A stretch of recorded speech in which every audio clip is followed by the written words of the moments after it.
نگران صوبائی وزیر بلدیات، ہاؤسنگ، ٹاؤن پلاننگ و بحالیات سندھ محمد مبین جمانی نے کہا ہے کہ میرے امیر کراچی کے درمیان کوئی چپکلش نہیں ہے۔ وہ 4 سال کے لیے اور میں چند ماہ کے لیے آیا ہوں۔ سسٹم برائی کا ایک نام ہے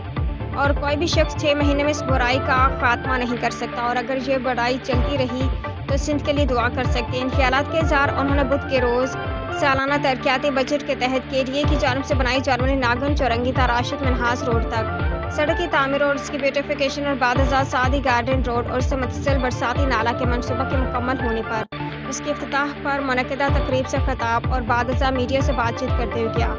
تقریب میں DG KDA نوید انور، چیف انجینئر KDA اور دیگر افسران بھی موجود تھے۔ محمد مبین جمانی نے تقریب سے خطاب کرتے ہوئے کہا کہ یہ دونوں اسکیموں کا جس کا آج افتتاح کیا گیا ہے وہ سالانہ ترقیاتی بجٹ ADP کی اسکیمیں تھے جس کو مکمل کروایا گیا ہے۔ انہوں نے کہا کہ اسکیم 33 میں جناح ایونیو تا سعدی گارڈن تک کی اسکیم میں سڑک کے ساتھ ڈرینز کا سسٹم بنایا گیا ہے تاکہ بارشوں یا سیلاب کے دوران چوڈو ڈیم سے سپر ہائی سے سعدی ٹاؤن میں داخل ہونے والا پانی جو اس پورے علاقے کو ڈبو دیتا ہے، اب اس ڈرین سسٹم سے پانی کا اخراج ممکن ہو سکے گا۔